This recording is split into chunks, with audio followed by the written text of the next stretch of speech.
It's all about seeing God. Check out my blog, my testimony. Share your testimony. We gonna grow together. We riding high together. Hey guys, what's going on? Beverly Songburton here.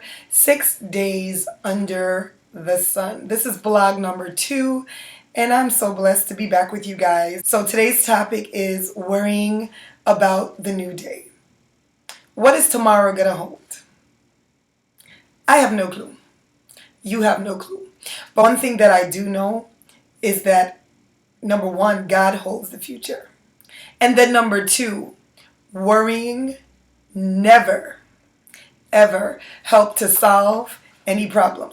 I have worried many days in my life about what's going to happen tomorrow, where am I going to be in 5 years, what's my 2-year plan, who am I going to marry, how many kids am I going to have, Lord, where am I going to be with my ministry in years. But I've stopped worried about that because it has not solved the problem. But if you're busy worrying about tomorrow, then your faith is not activated, because faith and fear cannot exist in the same world.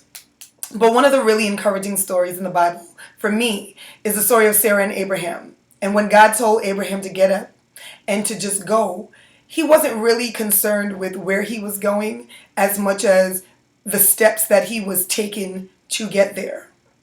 Worrying about tomorrow means that we are forgetting about the steps that it takes to get there. That means you are totally acknowledging yourself as the leader of your journey. Being able to acknowledge God and let Him direct our path is a way to not worry.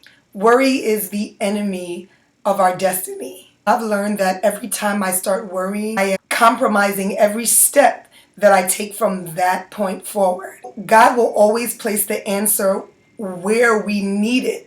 He's not going to place it where we don't need it. Give us one more thing to worry about. So take the time to continue to acknowledge God, and He will direct your path. I just wanted to share my answers to the questions from blog number 1 that I did promise, and that I challenge you guys to kind of like answer for yourself and see what you guys come up with. Hopefully it was very insightful. So I'm going to answer them now. And these questions were, what is holding me back from allowing God to have His way in my life and use His time clock to be my time clock? What was stopping that? And the simple answer to that was fear.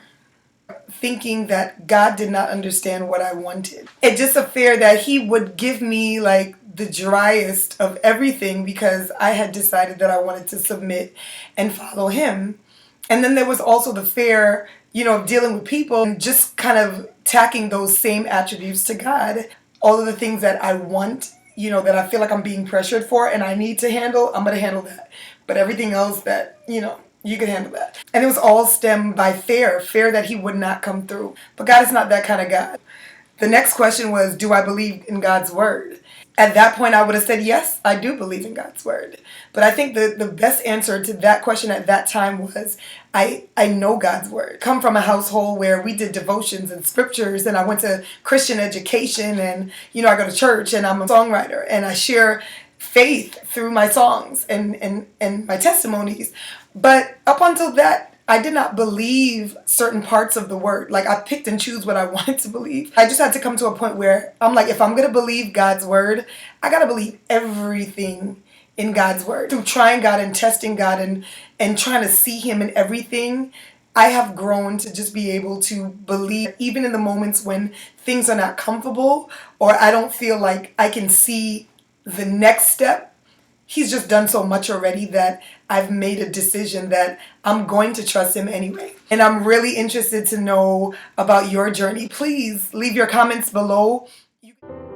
About tomorrow, Lord. What is holding you back, or what held you back in the past from truly believing in what God said and just being on His time clock?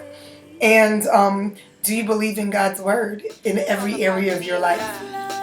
So leave those comments below. I just love to share this part of the journey with you guys. I'll see you in blog number 3. We're gonna grow together.